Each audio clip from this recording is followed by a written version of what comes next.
नमस्कार, ANB news में आपका स्वागत है और मैं हूं आपके साथ लोकेश लकी जगवानी। लंबी बीमारी के बाद केंद्रीय मंत्री रामविलास पासवान का निधन हो गया। उनके बेटे और एलजेपी के राष्ट्रीय अध्यक्ष चिराग पासवान ने इस बात की पुष्टि की है। चिराग पासवान ने अपने ट्वीट में लिखा कि पापा, अब आप इस दुनिया में नहीं हैं, लेकिन मुझे पता है आप जहां भी हैं हमेशा मेरे साथ हैं। मिस यू पापा। आपको बता दें, रामविलास पासवान ने साल 2000 में लोक जनशक्ति पार्टी की स्थापना की थी। बीते कुछ समय से उनकी तबीयत खराब चल रही थी। करीब एक सप्ताह पहले अचानक से तबीयत खराब हो जाने के कारण उनके दिल का ऑपरेशन कराना पड़ा था और इसके बाद आज रात उन्होंने आखिरी सांस ली।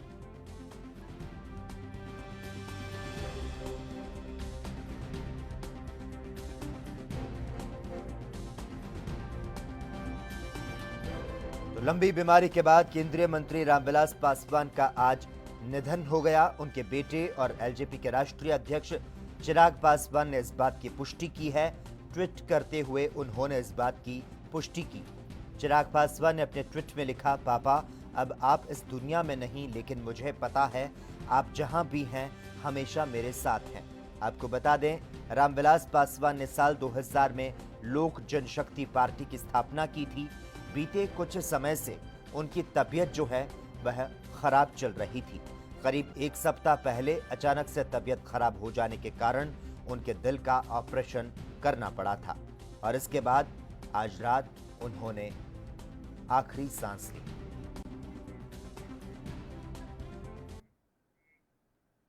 उधर मुंबई पुलिस ने गुरुवार शाम टीवी चैनलों की टीआरपी को लेकर एक बड़ा खुलासा किया। मुंबई पुलिस कमिश्नर परमवीर सिंह ने साफ साफ कहा कि कुछ चैनल पैसे देकर अपनी टीआरपी को बढ़ाते थे, जिसमें रिपब्लिक टीवी का नाम शामिल है। उन्होंने कहा कि इसके बदले लोगों को पैसे दिए जाते थे। मुंबई पुलिस के मुताबिक रिपब्लिक टीवी टीआरपी के लिए जोड़ तोड़ में लगा हुआ था। ऐसे कस्टमर्स जिनको अप्रोच किया गया था, मैनिपुलेट किया गया था, जब उनको बुला के उनसे पूछताछ करी तो उन्होंने एडमिट किया कि उनको पैसा दिया गया था ये विशेष चैनल को ऑपरेट करने के लिए। ऐसे कुछ व्यक्तियों को लाके उनके बयान नोट किए गए हैं, उन्होंने कंफर्म किया है और इसमें आगे की कार्रवाई की जा रही है। जैसे मैंने आपको बताया, 2 चैनल के ओनर्स, फक्त मराठी एंड बॉक्स सिनेमा के ओनर्स को ऑलरेडी अरेस्ट कर लिया गया है और अब हमारे जो गुने की इन्वेस्टिगेशन में जो अब सामने आ रहे हैं वो रिपब्लिक टीवी के वहाँ काम करने वाले लोग या उस कंपनी के डायरेक्टर्स या प्रमोटर्स इन्वॉल्व होने के चांसेस हैं। आगे का इन्वेस्टिगेशन उसके हिसाब से रिपब्लिक टेलीविज़न के डायरेक्टर्स, प्रमोटर्स या बाकी जो लोग इसमें इन्वॉल्व हैं उनके खिलाफ आगे का इन्वेस्टिगेशन किया जा रहा है। वहीं महाराष्ट्र के मुंबई में एक के बाद एक बॉलीवुड से जुड़े लोगों का ड्रग्स का कनेक्शन बाहर आ रहा है। कांदीवली पुलिस ने एक ऐसे ड्रग्स सप्लायर को गिरफ्तार किया जो कि बॉलीवुड म्यूजिक कंपोजर का काम सीख रहा है। कांदीवली पुलिस ने पकड़े गए म्यूजिक कंपोजर के पास से 20 ग्राम एमडी ड्रग्स बरामद किया है।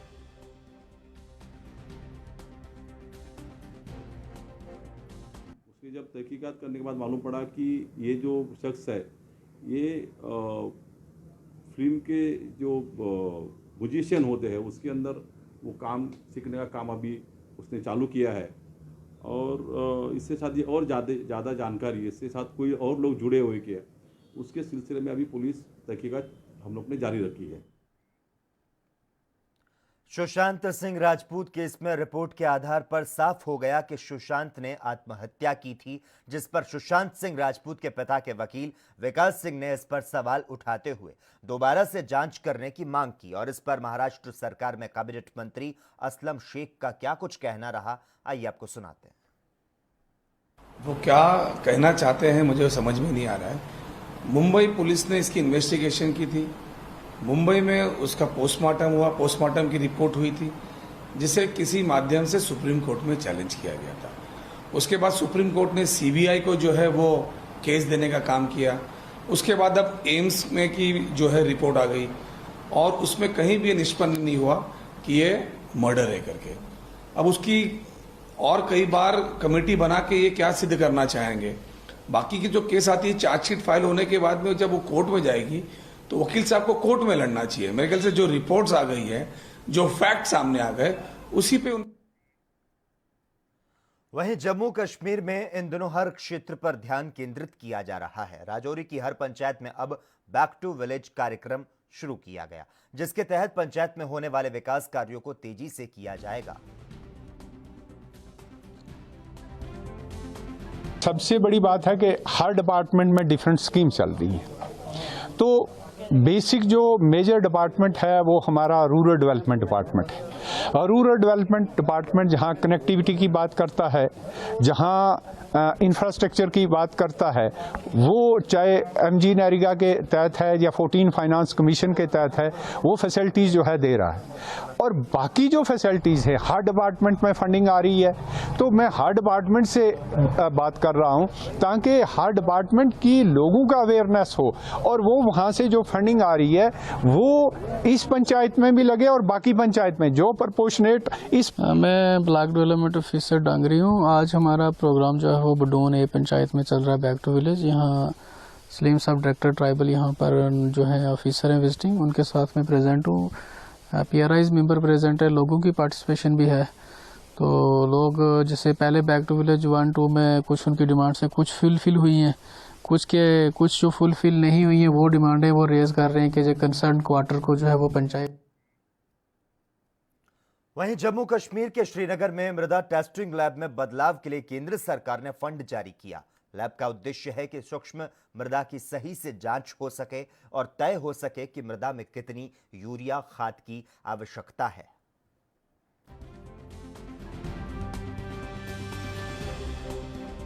करते ही आए हैं, लेकिन माइक्रो नोटिस के बारे में आज तक कभी नहीं सोचा नहीं था। बट गवर्नमेंट ऑफ इंडिया और ऑनरेबल प्राइम मिनिस्टर का इनिशिएटिव जो है कि वहाँ पर उन्होंने ये लिया हुआ है। इसी के बारे में कि गवर्नमेंट ऑफ इंडिया ने हमें we presented before them that we need some money for strengthening our soil testing laboratory which are already existing. So वो augment करने के लिए, वो strengthen करने के लिए, ताकि लोगों को सबसे ज़्यादा फ़ायदा आ जाए इस निस्बत से कि we will be able to give them 100% जो उनके soil में कम। जो क्रॉप है उसका डिपेंडेंसी है सॉइल के ऊपर, और जब सॉइल में हम टेस्टिंग करते हैं और रिकमेंडेशन देते हैं कि कितना यूरिया, कितना MOP, कितना DAP डालना है, उसी हिसाब से, या कई बार हम ज़्यादा डालते तो उसको अवॉइड करने के लिए हम रिकमेंडेशंस देते हैं। तो ये बहुत ही इंपॉर्टेंट एक स्टेप है। और हमारा जो मोटिव है पूरे इंडिया का, जो मोटिव है वो है doubling the farmers income by 2020। तो इस चीज़ को मद्देनज़र रख के ये एक बहुत बड़ा वेलकम स्टेप है जो गवर्नमेंट ऑफ इंडिया ने हमें 4 करोड़ रुपए का एक ग्रांट दिया है प्योरली फॉर द अपग्रेड। वहीं बीजेपी नेता कीर्ति सोमैया ने सामना पत्र के संपादक पर निशाना साधा। कीर्ति सोमैया ने कहा कि सरकार आपकी है, जो कार्रवाई करनी है करो, लेकिन आम आदमी को प्रताड़ित ना किया जाए। और रात को 3 बजे गिरफ्तार करके सुनैना को पुलिस स्टेशन में बंद किया। हीरामणि तिवारी को उसके घर के आंगन में उसके परिवार के सामने मारा। तो क्या मैं पूछना चाहूंगा सामना के संपादक को, अब सोशल मीडिया एक्टिविस्ट का इस प्रकार से सामना करोगे? रही बात फेक अकाउंट की, अरे सरकार आपकी है यार, जो फेक अकाउंट चलाता होगा उसके खिलाफ जो कार्रवाई करना है करो, लेकिन आपकी गुंडागिरी को अगर सामान्य व्यक्ति उसके प्रति हाथरस के कथित गैंगरेप केस में यूपी सरकार ने पीड़िता के परिवार को 3 लेयर सुरक्षा दी, लेकिन अब इसी सुरक्षा व्यवस्था को लेकर परिवार परेशान हो गया। पीड़िता के परिवार की ओर से एक सामाजिक कार्यकर्ता ने हाईकोर्ट में अर्जी देकर राहत दिलाने की मांग की। इस अर्जी में कहा गया कि अत्याधुनिक सुरक्षा और पुलिस प्रशासन की बंदिशों की वजह से परिवार घर में कैद होकर रह गया। अर्जी में परिवार को लोगों से मिलने जुलने और अपनी बात को खुलकर कह सकने की छूट दिए जाने की मांग की गई।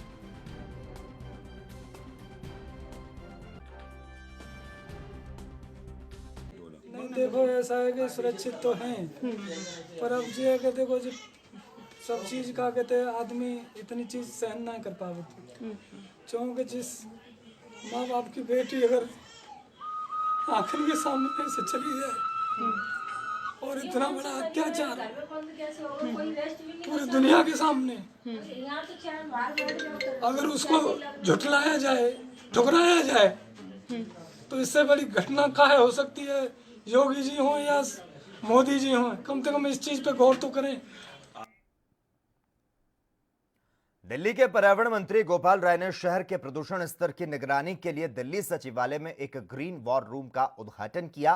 गोपाल राय ने कहा कि प्रदूषण के स्तर पर लगाम लगाने के उपायों और हरित दिल्ली मोबाइल एप्लीकेशन के माध्यम से प्राप्त शिकायतों की स्थिति की निगरानी के लिए 10 सदस्यीय टीम का गठन किया गया है। ग्रीन वार रूम बनाया गया है दिल्ली के बढ़ते प्रदूषण को कंट्रोल करने के लिए। इसमें 10 लोगों की टीम बनाई गई है, जो डीपीसी के हमारे सीनियर जो साइंटिस्ट हैं, डॉक्टर जॉर्ज, डॉक्टर चावला, इनके लीडरशिप में ये 10 मेंबर कमेटी है जो सारी चीजों को एनालाइज करेगी। इसी वार रूम से हम जो हमारे मॉनिटरिंग सेंटर्स हैं उनको हम एनालाइज करेंगे। साथ ही साथ जो अलग अलग नासा, इसरो से जो क्राफ्ट बर्निंग की सिचुएशन है उनको एनालाइज करेंगे।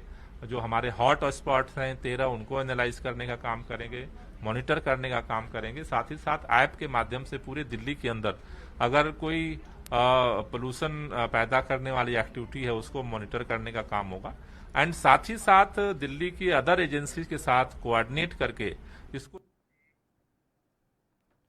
हरियाणा का स्वास्थ्य विभाग अब कोरोना संक्रमित लोगों के घर के बाहर कोरोना संक्रमण संबंधी पोस्टर नहीं लगाएगा। दरअसल अंबाला के सीएमओ कुलदीप सिंह ने इस बात की पुष्टि की। अंबाला के सीएमओ कुलदीप सिंह ने बताया कि अब कोरोना पॉजिटिव लोगों के घर के बाहर पोस्टर नहीं लगाया जाएगा और जिन लोगों के घर के बाहर पोस्टर लगे हैं उन्हें उतारा जाएगा। तो वहीं अब स्वास्थ्य विभाग फेस मास्क के इस्तेमाल और सोशल डिस्टेंसिंग के पालन पर जोर देगा।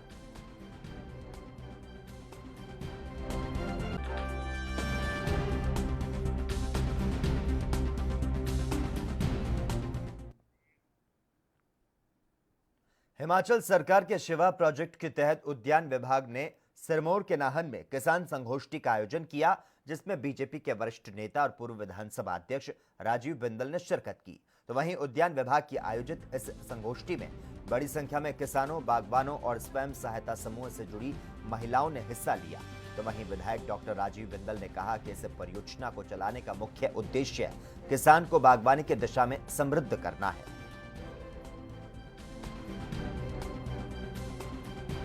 हमारी सरकार ने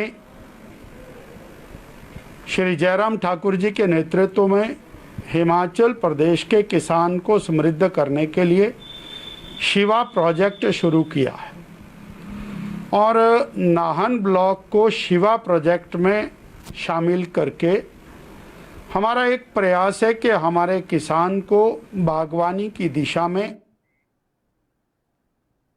यूपी के मिर्जापुर में पहुंचे बीजेपी नेता स्वामी प्रसाद मौर्य ने बयान देते हुए कहा कि एक वीडियो और ऑडियो का खुलासा हुआ है जिसमें राहुल गांधी और प्रियंका गांधी का नाम लिया जा रहा है। इससे यह साबित होता है कि राहुल गांधी हाथरस के बहाने उत्तर प्रदेश पर दंगा फैलाने की साजिश कर रहे थे। इसकी हम घोर निंदा करते हैं। उन्होंने कहा कि हाथरस के पीड़ित परिवार के साथ हमारी सरकार है। हम चाहते हैं कि उनको सही न्याय मिले और इसीलिए हमारी सरकार पूरी कोशिश कर रही है। दंगा फैलाने की घिनौनी साजिश। आपने देखा होगा कि माननीय मुख्यमंत्री जी की पूरी संवेदना उस पीड़ित परिवार के साथ है। माननीय मुख्यमंत्री जी ने 25 लाख रुपए की आर्थिक सहायता पीड़ित परिवार को दिया। यहां तक कि परिवार के एक व्यक्ति को नौकरी भी देने का निर्णय लिया। साथ ही साथ निष्पक्ष जांच हो, एसआईटी की जांच बैठाई। लोगों ने उस पर उंगली उठाया तो जो देश की सर्वोच्च जांच एजेंसी सीबीआई है, माननीय मुख्यमंत्री ने सीबीआई जांच। यूपी पुलिस भूमाफिया के खिलाफ ताबड़तोड़ एक्शन कर रही है और इसी क्रम में गैंगस्टर एक्ट के तहत लखनऊ पुलिस ने गुरुवार को बड़ी कार्रवाई करते हुए शातिर अपराधी राम सिंह यादव की 83 करोड़ की संपत्ति जब्त कर ली। राम सिंह यादव पर हत्या, लूट, डकैती, दुष्कर्म के 25 से ज्यादा मामले दर्ज हैं। और बहुत बड़ा आपराधिक माफिया भी है जिसके ऊपर 25 केसेस हैं और हर एक धारा के केसेस मैं देख रहा हूं 302 है, 392 है, 395 है, 396 है, फौजरी के केसेस हैं, गुंडा एक्ट है और गैंगस्टर एक्ट में इसको बुक किया गया था। इसकी जब पूरी कार्रवाई की गई और सभी प्रॉपर्टी को निकाला गया तो यह पाया गया कि इनमें यह प्रथम दृष्टया ये सभी प्रॉपर्टी इस आपराधिक मामलों से ही जुड़े हुए हैं और उन्हीं से अर्जित संपत्ति से इनको क्रय किया गया है और अर्जित की गई है। उसी में विधिक कार्रवाई करते हुए आज मैंने इसकी 83 crore 17 lakh approximately. NB news में खबरों का सिलसिला लगातार जारी रहेगा। हम यहां पर रुकते हैं एक छोटे से ब्रेक के लिए।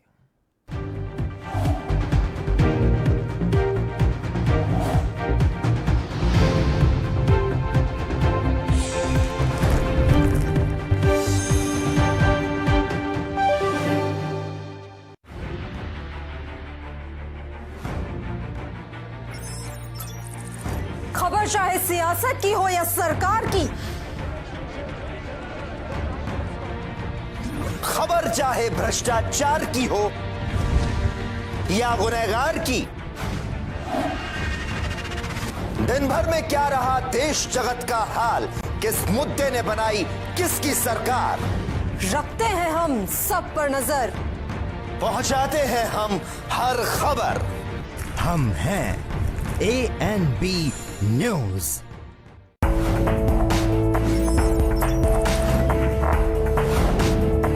कम ब्रेक और ज्यादा खबरों के साथ देखिए ANB news in channel number पर।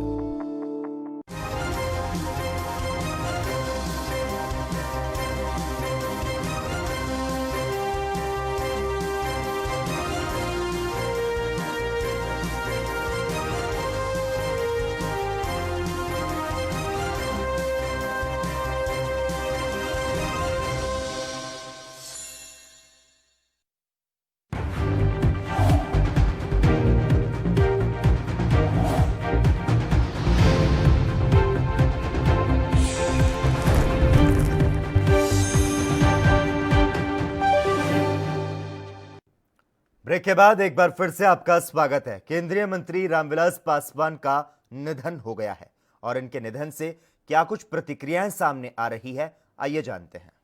आंदोलन में जब कभी हम लोग कोई लड़ाई हुआ, आंदोलन में जब कभी भी धरना प्रदर्शन सभी कार्यक्रमों में वो शरीक होते रहे। मुझे याद है कि उस समय जब जेपी पर और जब जेपी चले थे और पूरी तरह से पहली बार 8 अप्रैल को मुंह पर पट्टी लगा करके और बैठे थे, लाखों लोग थे। रामविलास जी उस समय नौजवान थे, हम लोग उनसे भी बड़े भाई के रूप में थे और हम लोग साथ चल रहे थे। तो उन्होंने कहा कि इस देश में एक बड़ा परिवर्तन होगा। विश्वविद्यालय में छात्रों से मिलने आया करते थे, एक फायर ब्रांड लीडर के रूप में हमने देखा था। गरीबों की चिंता करने वाले, समाज के अंतिम पायदान पर खड़े व्यक्ति की चिंता करने वाले, और साथ ही साथ वह किसी भी सरकार में मंत्री रहे लेकिन सभी पार्टियों में बराबर की दोस्ती, सबको साथ लेकर के चलना, मृदुभाषी, सबके साथ सरल स्वभाव के साथ मिलना और समाज के प्रति अपनी कमिटमेंट, अपनी समर्पण के साथ उन्होंने जीवन जिया है। ईश्वर उनकी आत्मा को शांति दे। पासवान जी का निधन एक बेहद ही दुखद समाचार है। वो जिंदगी भर दलित, पिछड़े सभी समूहों के लिए लड़ते थे। मंत्रिमंडल में वो बहुत सक्रिय रहते थे। जिंदगी उन्होंने इन्हीं विषयों के लिए खपा दी। बहुत दुख का दिन है। आज बिहार ने अपना एक रत्न खोया है, देश ने अपना एक रत्न खोया है। रामविलास पासवान देश के ऐसे नेताओं में थे जो सब समाज के लोग उनको पसंद करते थे। रामविलास पासवान जी ने संसदीय राजनीति में एक कीर्तिमान स्थापित किया। वो सबसे हंस के मिलते थे, वो सबकी चिंता करते थे। दलित समाज में एक बड़ी पहचान, बड़ा नाम वो था। अगर बाबा साहब अम्बेडकर जी, जगजीवन राम जी के बाद सबसे बड़ा दलित चेहरा वो थे देश में।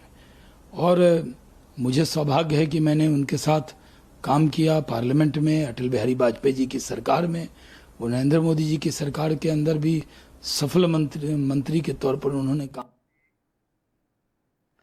वहीं बिहार के रोहतास में नामांकन के 7वें दिन जदयू प्रत्याशी के रूप में दिनारा विधानसभा से नामांकन का पर्चा दाखिल करने निर्वर्तमान मंत्री जयकुमार सिंह अनुमंडलीय कार्यालय पहुंचे और इस दौरान उन्होंने लोजपा पार्टी पर निशाना साधते हुए अपने अचेर प्रतिद्वंदी राजेंद्र सिंह पर तीखी टिप्पणी की।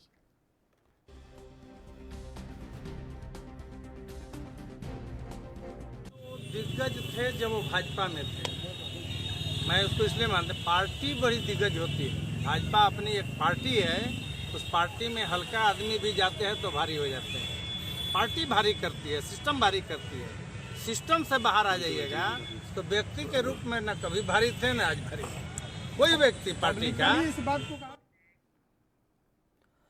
बिहार में सियासी राजनीति गठजोड़ और तोड़फोड़ की राजनीति का विराम होने के बाद शब्द प्रहार जारी है। बिहार के पूर्व डीजीपी गुप्तेश्वर पांडे ने चुनावी माहौल के वक्त अपनी वीआरएस लेकर जदयू का दामन थाम लिया था। जदयू कार्यालय में नीतीश कुमार से मुलाकात के बाद कयास लगाया जा रहा था कि गुप्तेश्वर पांडे को चुनावी मैदान में उतारने के लिए इन्हें वीआरएस दिलाया गया था, लेकिन जदयू ने वक्त के साथ करवट बदली और इन्हें टिकट नहीं दिया। कांग्रेस के वरिष्ठ नेता प्रेमचंद मिश्रा ने पूर्व डीजीपी गुप्तेश्वर पांडे के साथ रणनीति की बात कही। मुझे बड़ा अफसोस हुआ, लेकिन ये देख के आश्चर्य भी नहीं लगा कि जो दुर्व्यवहार पूर्व डीजीपी गुप्तेश्वर पांडे के साथ जेडीयू और बीजेपी ने किया, मैं समझता हूँ पांडे जी के साथ एक तरह से ये धोखा हुआ। उनके अभी सेवा काल का 6 महीना बाकी था और उनका आनंद फानंद में वीआरएस दिलवा दिया, ये आश्वासन दिया कि आप ज्वाइन करिए, आपको चुनाव लड़ाएंगे, और स्थिति ये है कि एक से एक दागी को टिकट दिया जेडीयू बीजेपी वाले। वहीं बिहार विधानसभा चुनाव के बीच शक्ति मलिक हत्याकांड मामला तूल पकड़ता नजर आ रहा है और इस मामले में आरजेडी नेता तेजस्वी यादव पर एफआईआर दर्ज हुई। इस पर जेडीयू नेता राजीव रंजन ने कहा कि तेजस्वी को अपने पद से त्याग देना चाहिए। परसेप्शन बहुत ही इंपॉर्टेंट है और हत्या जैसे गंभीर आरोप अगर किसी पर लग जाए, टिकट बेचने जैसा अनैतिक सवाल उनके व्यक्तित्व के सामने खड़ा कर दिया जाए, तो ऐसे समय में उन्हें कहीं ना कहीं जिम्मेदारी के साथ अपने पद से सबसे पहले त्याग पत्र देना चाहिए था, इसलिए कि अब तो ऐसे भी विधानसभा का नया चुनाव हो रहा है। हिमाचल में हाल ही में प्रधानमंत्री नरेंद्र मोदी ने अटल टनल का उद्घाटन किया। इसको लेकर विपक्ष ने कई सवाल उठाए थे। विपक्ष के सवालों पर हिमाचल के सीएम जयराम ठाकुर ने कहा कि ये वक्त राजनीति का नहीं है। दुनिया का बहुत महत्वपूर्ण प्रोजेक्ट अटल टनल रोहतांग बनकर के तैयार हुआ और आदरणीय प्रधानमंत्री जी ने उसको राष्ट्र को समर्पित किया। यह हमारे लिए बहुत सौभाग्य की बात है। कुछ लोगों ने जो राजनीति करने की कोशिश की है, मैं समझता हूं ये वक्त उस चीज के लिए नहीं है और ना ही ये चीज राजनीति के लिए है। इसका राष्ट्रीय स्तर पर सामरिक दृष्टि से, आर्थिक दृष्टि से अपना एक बहुत बड़ा महत्व है। हमें वहीं राजस्थान में हाल ही में हुई रेप और गैंगरेप की घटनाओं के बाद अशोक गहलोत के नेतृत्व वाली सरकार बीजेपी और अन्य दलों के निशाने पर आ गई है। हाथरस घटना के बाद पीड़िता के घर गए राहुल गांधी पर केंद्रीय मंत्री रामदास अठावले ने सवाल उठाए। उन्होंने कहा कि राहुल गांधी राजस्थान क्यों नहीं जा रहे, वे बीजेपी शासित राज्यों में जाकर पार्टी को बदनाम कर रहे हैं। तरह के बलात्कार हुए, लेकिन राहुल गांधी का पैर उधर नहीं गए। जहाँ बीजेपी की सरकार है उधर जाकर बीजेपी के सरकार को बदनाम करने की कोशिश राहुल गांधी करते रहते हैं। लेकिन राजस्थान में अशोक गहलोत की सरकार है, माननीय अशोक गहलोत सरकार है, कांग्रेस की सरकार है, वहाँ की क्यों नहीं जाते वो? और ठीक बात है, इधर आए, हमको कोई दुख नहीं है, लेकिन सरकार को बदनाम नहीं करना चाहिए। दलित पर अत्याचार कोई योगी की सरकार इसलिए नहीं होते है, कांग्रेस की सरकार थी तब भी अत्याचार होते थे, सपा की सरकार थी तब भी अत्याचार होते थे, मायावती की सरकार थी तब भी अत्याचार होते थे। अत्याचार का कारण जातिवाद है और जातिवाद के कारण अत्याचार होते हैं। तो जातिवाद को नष्ट करने की कोशिश हम सब लोगों ने मिलकर करनी चाहिए। ना कि राजस्थान कांग्रेस के प्रदेशाध्यक्ष एवं शिक्षा मंत्री गोविंद सिंह डोटासरा भीलवाड़ा पहुंचे और इस दौरान उन्होंने बीजेपी पर कई मुद्दों को लेकर निशाना साधा। डोटासरा ने हाथरस की घटना का जिक्र करते हुए कहा कि हम हर मामले में सही समय पर कार्रवाई करते हैं, लेकिन हाथरस में 15 दिन तक कोई कार्रवाई नहीं की गई। जो भी स्थिति आएगी, अगर कोई दोषी होगा तो उसके खिलाफ कार्रवाई होगी और अगर दोषी नहीं होगा तो उसके खिलाफ आप कार्रवाई नहीं कर सकते। लेकिन वहां तो 15 दिन तक कोई कार्रवाई नहीं की गई और 15 दिन के बाद में रात को जिस तरीके से हिंदू संस्कृति में सम्मान दिया जाता है सबको, वो ही नहीं दिया गया। तीसरा, उसकी माँ बिलख रही है, उसको आप डेड बॉडी से मिलने नहीं दे रहे हैं, फिर मीडिया को और जनप्रतिनिधियों को जाने नहीं दे रहे हैं। और कल आपने देखा होगा, परसों एक वीडियो वायरल हुआ है कि वहां पर दबंगों ने मीटिंग की है और उस दलित परिवार को। केंद्रीय मंत्री मुख्तार अब्बास नकवी ने हाथरस गैंगरेप की घटना को लेकर कहा कि जांच के बाद अब साफ हो जाएगा कि हाथरस कांड में क्या सियासत थी और कितनी फंडिंग हुई, और उन्होंने क्या कुछ कहा, आइए सुनते हैं। पहले जंप करने की जरूरत नहीं है, इस साजिश के सुरमाओं का सच सामने आएगा। Wait and watch. अब कुछ लोगों को जांच से पहले ही जंप करने की आदत पड़ती है, जांच से पहले ही जजमेंट देने लगते हैं। तो जो है वो इन साजिश के सुरमाओं के सच को सामने आने दीजिए, दूध का दूध पानी का पानी हो जाएगा और इसके पीछे की मकसद और मंशा का लोगों को पता लगेगा। और परिवार का पॉलिटिकल पर्यटन जो है वो पैकेज दिखाई पड़ा। तो अब इस तरह के परिवार के पॉलिटिकल पर्यटन के पैकेज को तो कोई भी एक्सेप्ट नहीं कर सकता और कोई भी जो है जस्टिफाई नहीं कर सकता और कोई भी उसे अच्छा नहीं कह सकता। वहीं यूपी के बदायूं के हजरतपुर थाना क्षेत्र में एक 5 वर्षीय बच्ची के साथ यौन शोषण का मामला सामने आया। पुलिस ने आरोपी को गिरफ्तार कर लिया। बच्ची के परिजनों का आरोप है कि वारदात को अंजाम देने वाला उनका रिश्तेदार है। तो वहीं मामले की जानकारी के बाद पुलिस ने मौके पर पहुंचकर मौका मुआयना किया और आरोपी को गिरफ्तार किया।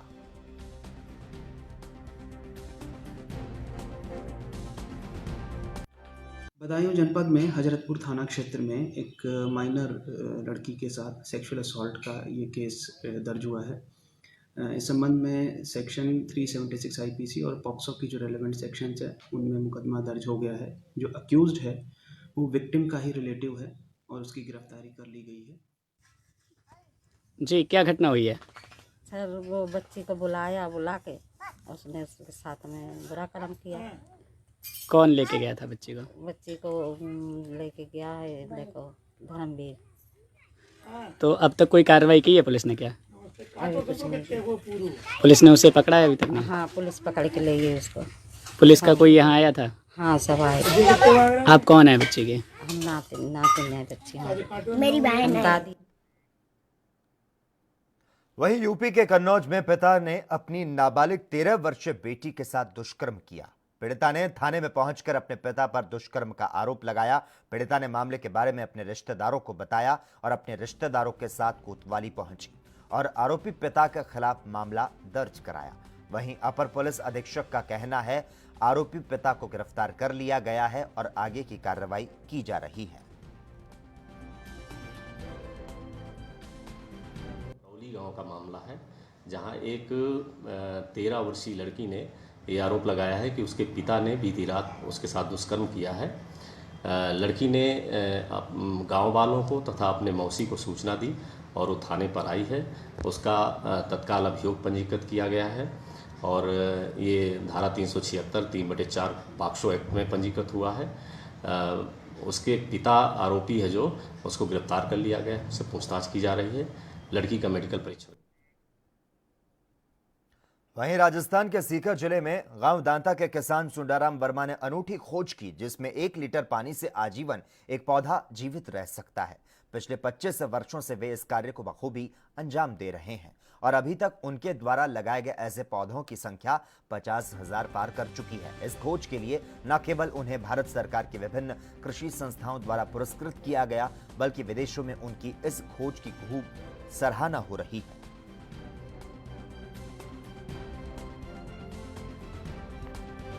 पौधे लगाने की एक नई विधि विकसित की है जिसमें पौधे को उसके पूरे जीवन काल में केवल 1 लीटर पानी की ज़रूरत होती है और ये पौधे ज़्यादातर जो भी जिस एरिया में जो वहाँ के स्थानीय पौधे हैं, फॉरेस्ट प्लांट जो वन्य पौधे हैं, छायादार हो, इमारती लकड़ी वाले हो या चारा वाले हो, इस तरह के जो पौधे होते हैं उनको लगाने का।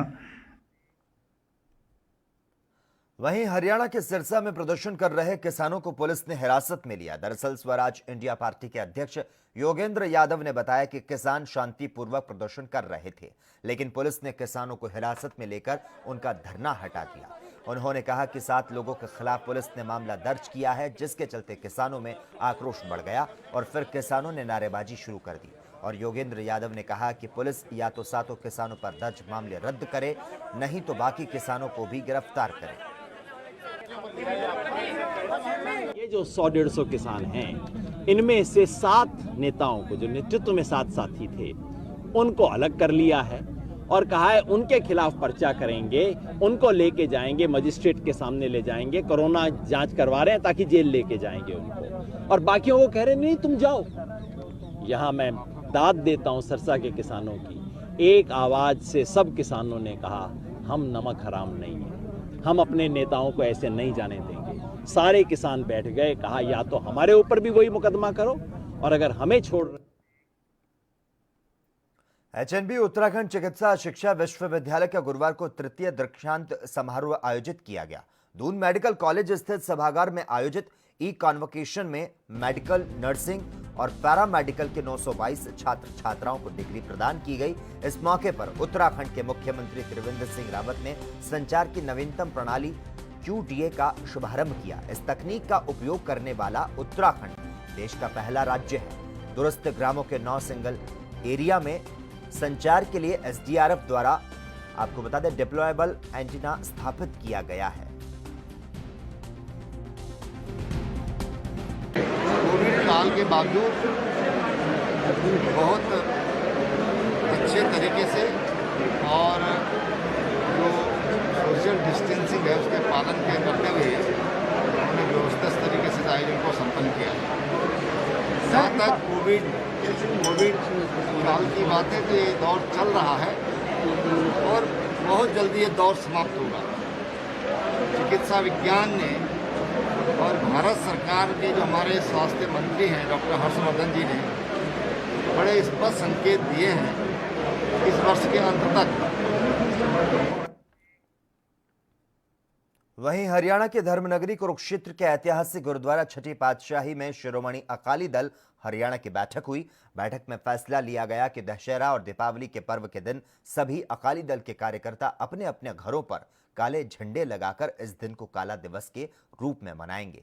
उन्होंने कहा कि जिस तरह से पंजाब की मंत्री हरसिमरत कौर बादल ने अपने पद से किसानों के पक्ष में खड़े होकर इस्तीफा दिया, हरियाणा के मंत्रियों को भी किसानों के पक्ष में आकर इस्तीफा देना चाहिए और किसानों के साथ खड़े होना चाहिए।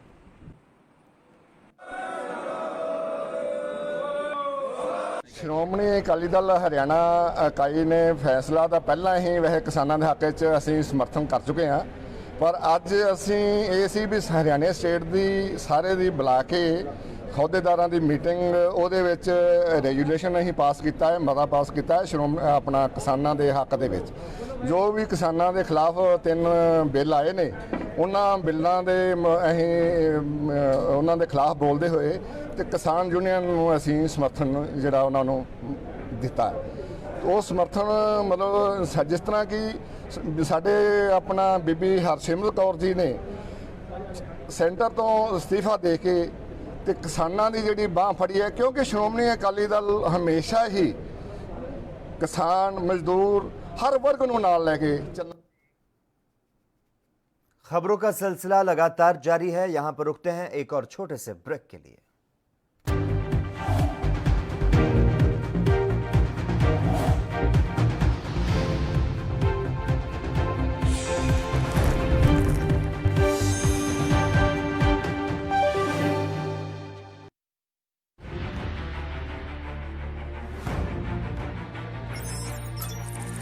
खबर चाहे सियासत की हो या सरकार की,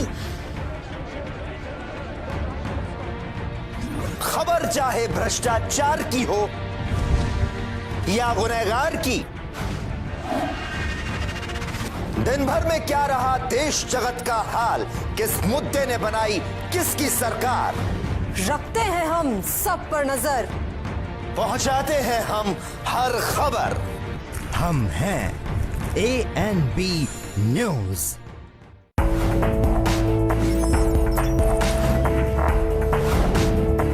कम ब्रेक और ज्यादा खबरों के साथ देखिए ANB news in channel number पर।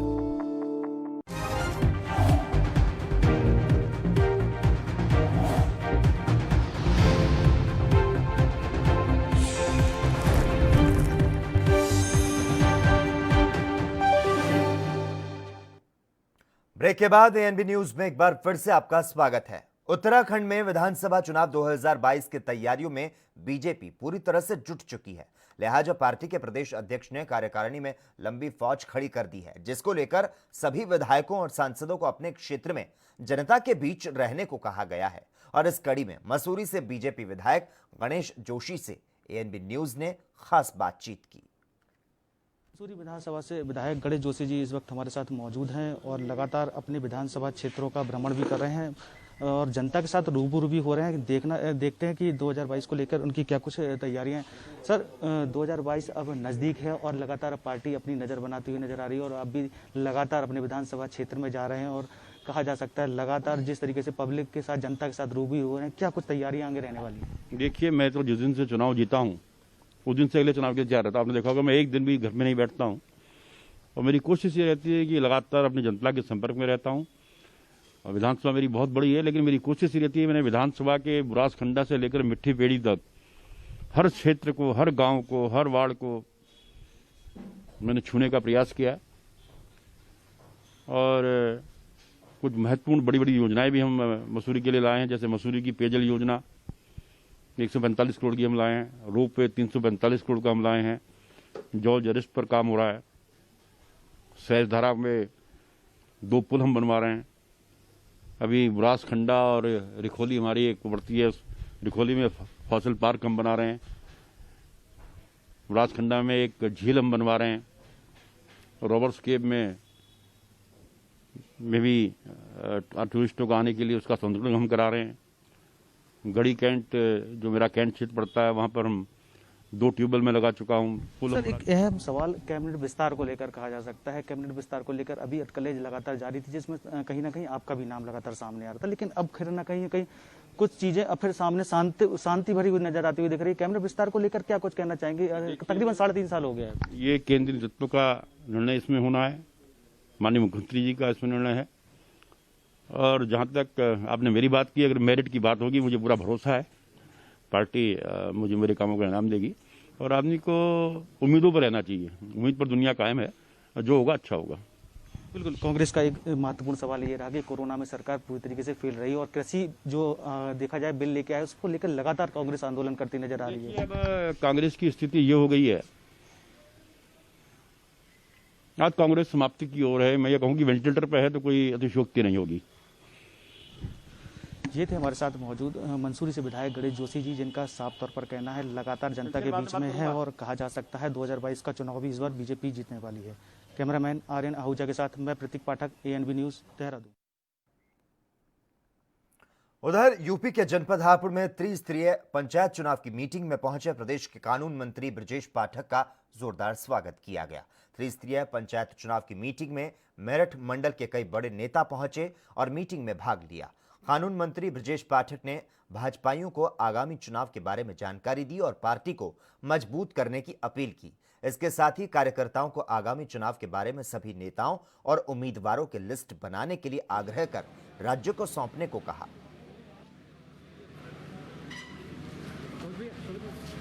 भारत सरकार की जो पंचायती राज व्यवस्था है और जो उत्तर प्रदेश सरकार की पंचायती राज व्यवस्था है,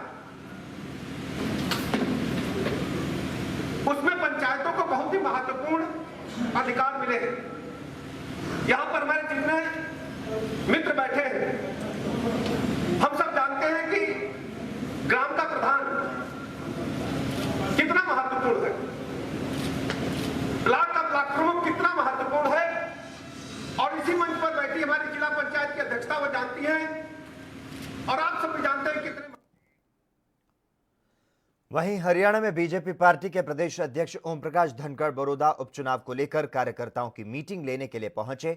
मीटिंग के बाद ओम प्रकाश धनखड़ ने बताया कि बड़ौदा उपचुनाव के उम्मीदवारों के नाम पर चर्चा 10 अक्टूबर को बीजेपी चुनाव समिति की बैठक होगी। वहीं धनखड़ ने कांग्रेस पार्टी पर निशाना साधा और कहा कि कृषि बिल को लेकर कांग्रेस पार्टी और पंजाब के सीएम अमरिंदर सिंह राजनीति कर रहे हैं। कभी खराब और पुराने ट्रैक्टर को बॉर्डर पर जलाते हैं तो कभी धरने पर बैठ जाते हैं, लेकिन पंजाब के किसान के बारे में नहीं सोच रहे और पंजाब के किसान का धान बीजेपी सरकार ही खरीद रही है।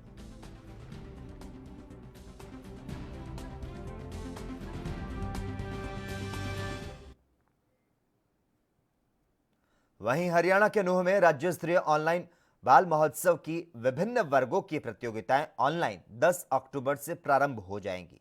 ये जानकारी नूंह उपायुक्त धीरेन्द्र खड़गड़ा के पत्रकार वार्ता में इन्होंने दी और उन्होंने कहा कि बच्चे घर बैठे विभिन्न प्रतियोगिताओं में नियमानुसार वीडियो बनाकर हरियाणा राज्य बाल कल्याण परिषद के पोर्टल पर अपलोड कर सकेंगे। प्रतियोगिता में भाग लेने के सभी नियमों की जानकारी वेबसाइट पर उपलब्ध है। क्षमता होती है, प्रतिरोधक क्षमता होती है, वो कम होती है, तो इसको ध्यान में रखते हुए इस बार ऑनलाइन ये परीक्षा की जाएगी। जैसे कि 10 अक्टूबर के अंदर राज्य लेवल पे ये परीक्षा होती है, सभी तरह की परीक्षा, तो उसमें जितने भी कैटेगरीज है, जितने भी उसके अंदर है, तो वो बच्चा उसमें अप्लाई कर सकता है, अपना तरफ से उस ऑनलाइन के अंदर पार्टिसिपेट कर सकता है। छत्तीसगढ़ के मुंगेली जिले के लोरमी में बीजेपी के कार्यकर्ताओं ने 7 सूत्रीय मांगों को लेकर मुंगेली चौक में धरना प्रदर्शन किया। वहीं इस दौरान धरना प्रदर्शन करते हुए प्रदेश सरकार के खिलाफ वादा खिलाफी का आरोप लगाते हुए जमकर नारेबाजी की। वहीं इस मौके पर पूर्व विधायक और संसदीय सचिव तोखन साहू के नेतृत्व में एसडीएम को मुख्यमंत्री के नाम ज्ञापन सौंपा गया। इस बीच पूर्व विधायक तोखन साहू ने कहा कि प्रदेश में कांग्रेस पार्टी के नेता और कार्यकर्ता कृषि कानून पर जनता को गुमराह कर रहे हैं, जबकि ये कानून किसानों के हित में है।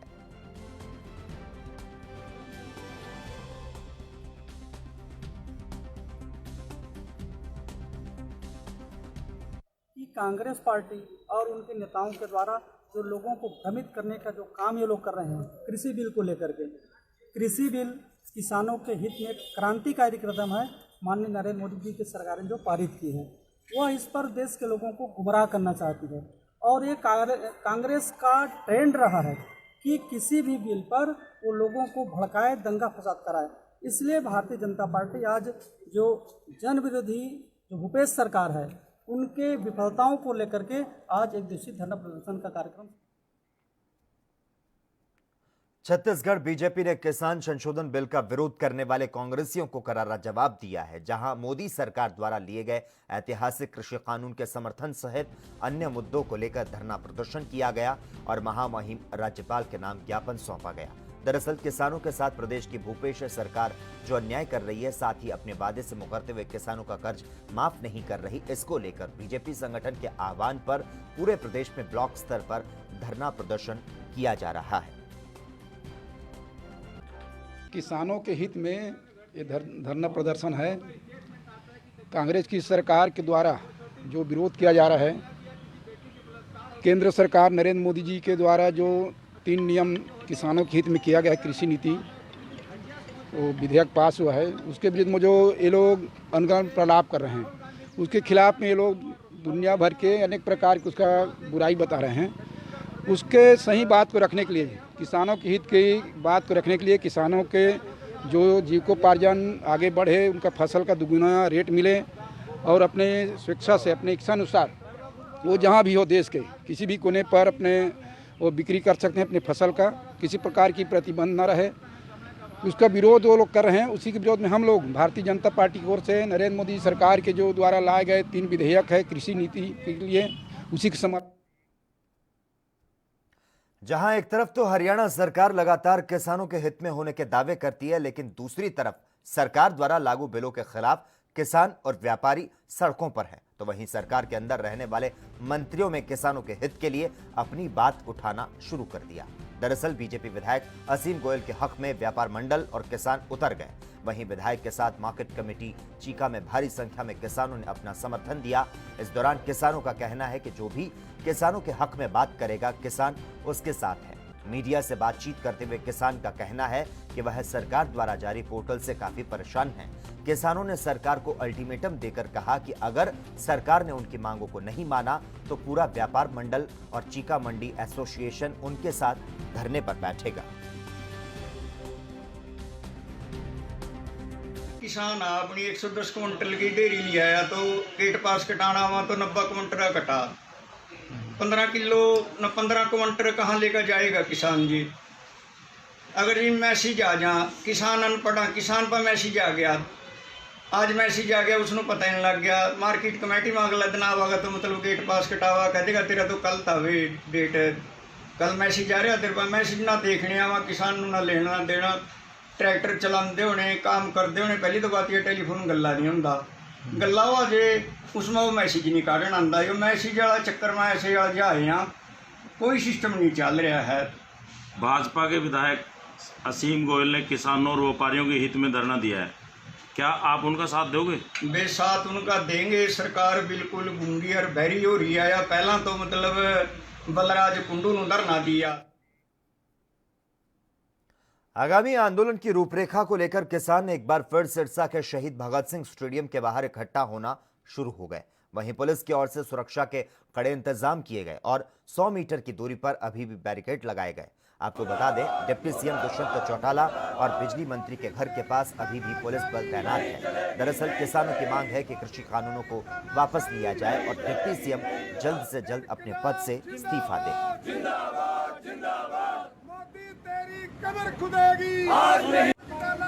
आज यहाँ पे सारे इकट्ठे हो रहे हैं। सभी जो हमारे 17 संगठन हैं उनके सभी पदाधिकारी है जो यहाँ पे अभी पहुँच रहे हैं और आज मीटिंग होगी। यहाँ पे गांव से भी लोग आ रहे हैं और यहाँ मीटिंग के अंदर ही फैसले लिए जाएंगे, आगे की रणनीति बनाई जाएगी। और कल जिस तरीके से हम वहाँ भूमसा चौक के ऊपर बैठे थे और पुलिस ने आके हमें उठाकर लेके गए, मुकदमा बनाए हमारे ऊपर, और फिर जिस तरीके से गांव में लोगों तक सूचनाएं पहुंची तो लोगों ने रोड जाम कर दिए, गांव के अंदर आंदोलन शुरू हो गया, थाना जो है घेराव कर लिया। उसके बाद में पुलिस को हमें छोड़ना पड़ा बिना किसी मुकदमे के और बिना किसी शर्त के। और आज हम इकट्ठे होकर सारे मीटिंग होगी अभी हमारी 1 बजे के लगभग, उसमें फैसले लिए जाएंगे कि आगे की रणनीति किस तरीके से है, वो सारा मीटिंग में तय किया जाएगा।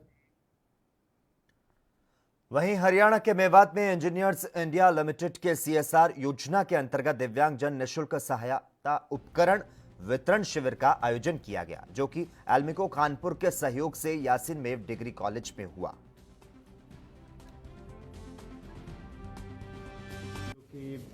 कृत्रिम अंग भी बनाती है, साथ ही साथ जो अदर अप्लाइड थिंग्स है जो कि जैसे ट्राईसाइकिल और मोटराइज ट्राईसाइकिल, तो इन सब का वितरण आज किया गया। ये जो स्पॉन्सरशिप है वो CSR के अंतर्गत हमें इंजीनियर्स इंडिया लिमिटेड के द्वारा दी गई है। ये CSR स्पॉन्सरशिप के द्वारा हमने लगभग आज 150 दिव्यांगजन को हमने मोटराइज। वहीं हरियाणा के कुरुक्षेत्र में बड़तौली निवासी जगमीत सिंह देश की रक्षा करते हुए शहीद हो गए। देश की सीमा पर सीजफायर के दौरान जगमीत सिंह शहीद हुए। दरअसल जम्मू कश्मीर के श्रीनगर जबलपुर सेक्टर 24 RR नगर सेक्टर 3 में वे तैनात थे। आपको बता दें, शहीद जगमीत सिंह के परिवार से 4 अन्य भाई भी सेना में देश की सेवा कर रहे हैं। तो वहीं तमाम राजनीतिक दल शहीद के गांव पहुंचे और उनके परिजनों से मिलने के बाद सभी ने शहीद को श्रद्धांजलि दी।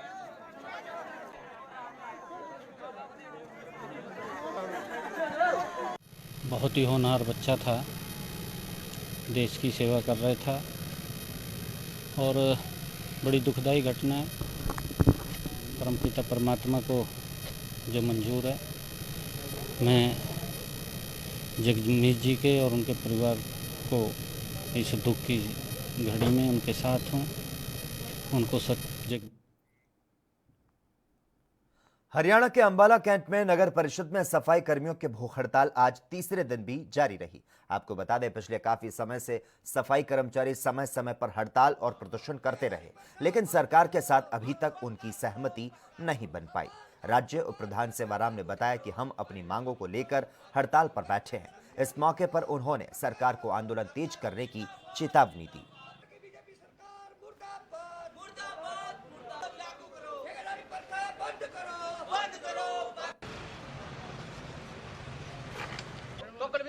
ये भूख हड़ताल का किया है। ये नगर पालिका कर्मचारी संघ हरियाणा प्रदेश के आह्वान पर सभी 90 के 90 नगर निगमों, नगर परिषद और नगर पालिकाओं में चल रहा है। आज तक हमारा ये भूख हड़ताल का था और आगामी 13, 14, 15 को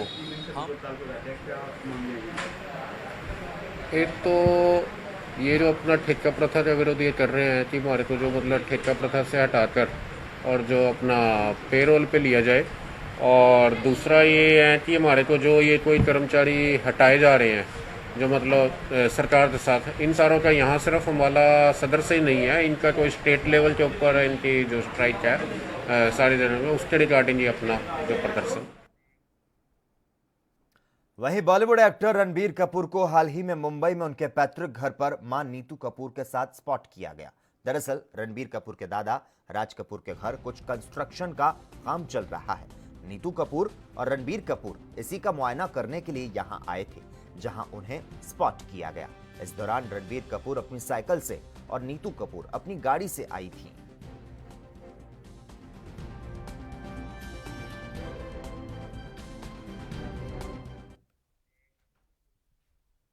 वहीं हिमाचल के जिला कांगड़ा के शक्ति पीठों में शरद नवरात्रों की तैयारियां शुरू हो चुकी है। शक्ति पीठों में 17 से 25 अक्टूबर तक शरद नवरात्रों का आयोजन किया जाएगा। कोविड-19 के चलते नवरात्रों के दौरान प्रदेश सरकार की ओर से जारी एसओपी के तहत श्रद्धालुओं को दर्शनों का प्रावधान होगा। मंदिर खुलने के बाद से आस्था के वशीभूत होकर श्रद्धालुओं का मंदिरों में देवी दर्शन के लिए आने का सिलसिला शुरू हो चुका है।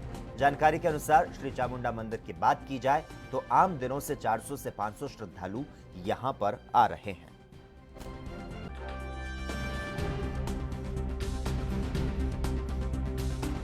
जैसा कि सरकार की तरफ से एसओपी जारी किया गया है, इस बार भी नवरात्रे जो है पूरे कोविड के जो दिशा निर्देश है उनके तहत ही उनको मनाया जाएगा। जैसे कि आप देख ही रहे हैं कि जो भी श्रद्धालु मंदिर में आ रहा है उसका पहले टेम्परेचर नोट करते हैं, इंश्योर करते हैं कि मास्क उसने पहन रखा हो, उसकी रजिस्ट्रेशन करते हैं। रजिस्ट्रेशन के बाद ही वो मंदिर में दर्शनार्थ।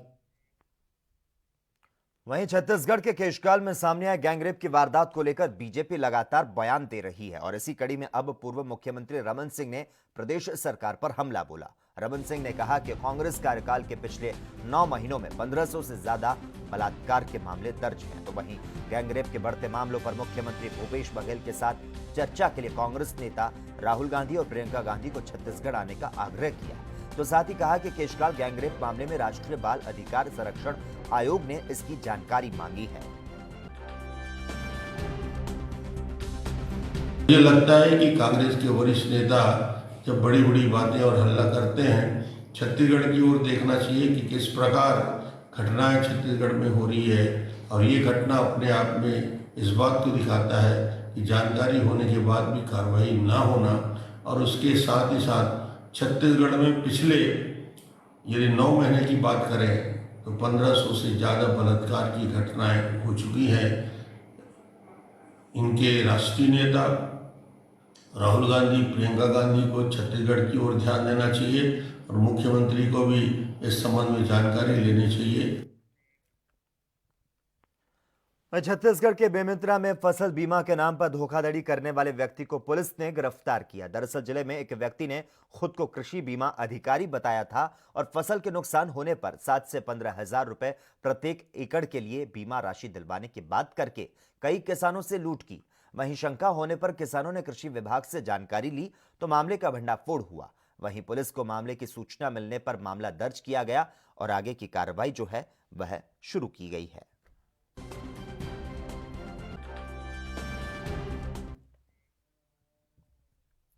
मुख्यमंत्री भूपेश बघेल ने आईईडी बम डिफ्यूज करने वाली दंतेवाड़ा की महिला कमांडो से बात कर उनके साहसिक कार्य की सराहना की। इस दौरान मुख्यमंत्री ने महिला कमांडो सहित पुलिस बल का उत्साह बढ़ाते हुए कहा कि जिस हौसले और साहस के साथ पुलिस और पैरामिलिट्री फोर्स के जवान नक्सली मोर्चे पर काम कर रहे हैं, उससे जल्द ही बस्तर क्षेत्र में नक्सली समस्या के उन्मूलन में सफलता मिलेगी।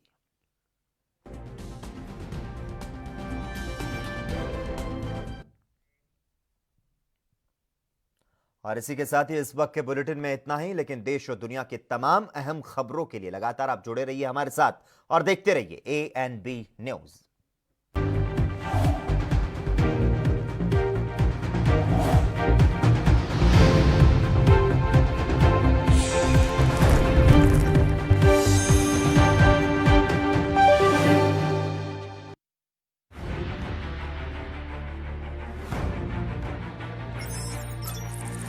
खबर चाहे सियासत की हो या सरकार की, खबर चाहे भ्रष्टाचार की हो या गुनहगार की, दिन भर में क्या रहा देश जगत का हाल, किस मुद्दे ने बनाई किसकी सरकार, रखते हैं हम सब पर नजर, पहुंचाते हैं हम हर खबर।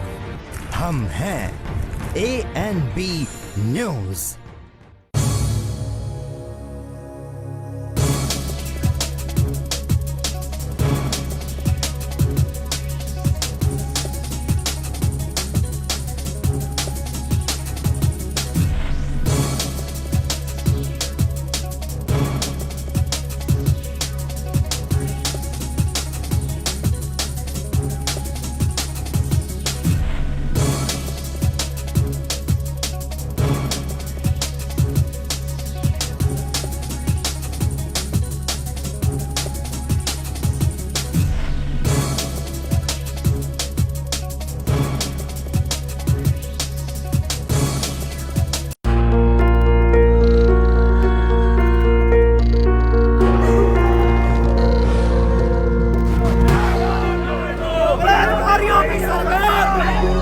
लड़कियों का बलात्कार पर दिन हो रहा है, क्या कर रही है सरकार? हत्यारों को फांसी दो, फांसी दो, ये आवाज पूरे देश में गूंज रही है। कब तक देश में ऐसे ही एक के बाद एक ऐसे केस सामने आते रहेंगे और ऐसे ही निर्भया अपनी जिंदगी से जंग हारती जाएंगी? तो क्यों नहीं ऐसे सख्त कानून बनाए जाते कि जिसके बारे में सोच करके भी रूह कांप उठे ऐसा अपराध करने से पहले। हाथरस में जो गैंगरेप पीड़िता का दाह संस्कार किया गया है, उसको लेकर के भी अब सवाल उठ रहे हैं। विपक्ष इस पूरे मामले पर यूपी सरकार पर निशाना साध रहा है। इस घटना ने प्रशासनिक सिस्टम की पोल खोलकर रख दी, पुलिस को कटघरे में खड़ा कर दिया। पूछ रहा ANB न्यूज, बलात्कार आखिर कब तक?